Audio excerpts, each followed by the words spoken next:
Welcome to News 5 Everywhere.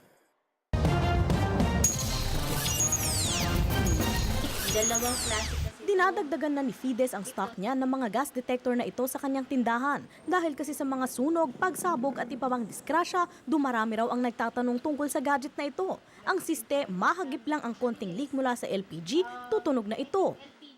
Hindi naman palagi may tao sa kitchen or syempre usually LPG is nasa ilalim.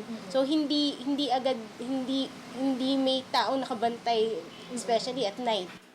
May stand-alone na detector na pinaplug lang 30 hanggang 100 centimeters na layo mula sa LPG. Meron namang detector na pwedeng ikabit sa alarm system. Automatic itong magpapadala ng mensahe sa pamamagitan ng text kapag may na-detect na leak.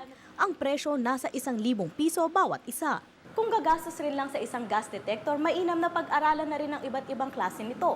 Meron kasing mga detector na nakakabit na sa isang buong system kung saan hindi lang mag-a-alarm ang detector, kaya na rin tong isara ang pinagmulan ng leak. Para sa mga bahay, kondo at maliliit na restaurant o establishment, maaaring gamitin ang gas detector system na ito na may kasamang controller at shut-off system. Kapag nakasagap ng leak, automatic na isasara nito ang LPG tank o ang gas line kung saan galing ang leak. Para sa mas malalaking establishment naman, merong tinatawag na 3-zone detector na pwedeng bantayan ang 3 kwarto. May alarm din at kayang isara ang leak mula sa isa o lahat ng zone.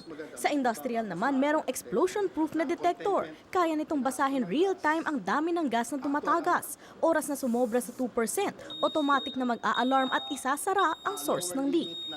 I think 87 compared sa life, it's a very big factor. We cannot replace life, but yung 87, we can still earn it. Sa datos ng LPGMA, 4 hanggang 5% ng lahat ng sunog sa bansa ay nagmumula sa LPG. Kaya hinihikayat nito ang gobyerno na obligahin na ang LPG detector sa pagkuha ng building permit.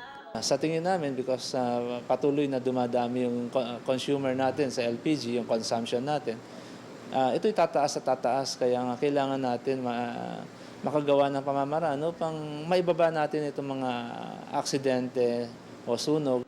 Kung bibili ng gas detector, siguraduhin may warranty ang device at malakas ang alarm. Iwasan ding mabasa ito para mas tumagal. Michelle Orosa, News 5. Be sure to come back. News 5 Everywhere. Copyright 2013.